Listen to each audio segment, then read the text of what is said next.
নারী চাপ চ্যাম্পিয়নশিপে শক্তিশালী ভারতের বিপক্ষে মাঠে নামতে যাচ্ছে বাংলাদেশের বাঘিনীরা।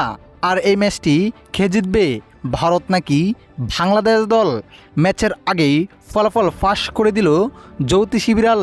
দর্শক, আগামীকাল অঘোষিত ফাইনাল ম্যাচে মাঠে নামবে বাংলাদেশ দল ও ভারত, যেখানে নেপালকে 2 গোলে হারিয়ে ফাইনালে উঠেছে বাংলাদেশ দল।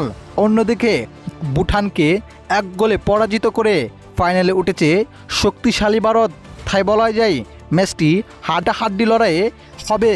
এদিকে ম্যাচের আগেই ফলাফল ফাঁস করে সবাইকে অবাক করে দিলেন জ্যোতিষী বিড়াল, যেখানে তার সামনে 2টি পাত্রে খাবার দেওয়া হয় এবং 2টি পাশে বাংলাদেশ ও ভারতের পতাকা দেওয়া হয়, যেখানে বিড়ালটি বাংলাদেশের খাবারে মুখ দেন।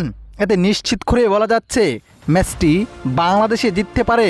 তো প্রিয় দর্শক, আপনার কাছে কি মনে হয়, সত্যি কি বাংলাদেশ ম্যাচটি জিতবে জ্যোতিষী বিড়ালের ভবিষ্যৎবাণী অনুযায়ী? অবশ্যই আপনার মতামতটি আমাদের ভিডিওর কমেন্ট বক্সে জানাতে ভুলবেন না। ধন্যবাদ।